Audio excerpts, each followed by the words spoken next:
On a tendance à dire que nous prenons les Québécois pratiquement à la naissance et qu'on les lâche à la porte du cimetière.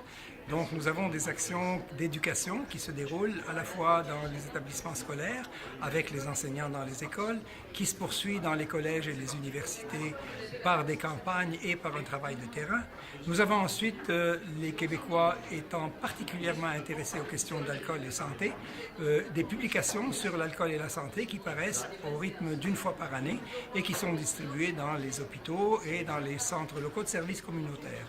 Nous avons bien sûr des grandes campagnes de masse pour faire connaître les niveaux de consommation d'alcool à faible risque.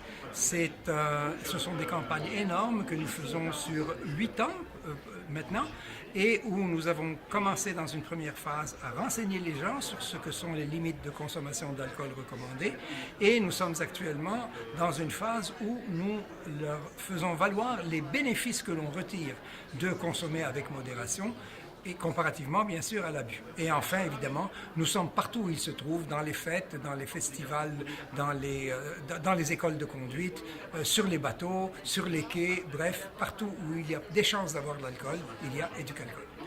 La relation des Québécois à l'alcool s'est améliorée de manière considérable depuis une vingtaine d'années. Tous les indicateurs vont dans le sens d'une amélioration substantielle. Il faut savoir que nous ne calculons pas ça sur la base de la consommation par population ou des ventes générales d'alcool. Ce qui nous intéresse, ce ne sont pas les statistiques, ce sont les gens.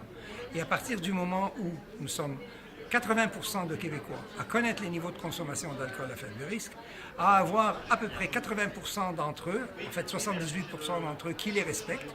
Il nous reste bien sûr 22% à les convaincre. Au niveau du taux d'alcoolisme et de dépendance, nous avons baissé de 4 à 2,7% en 20 ans.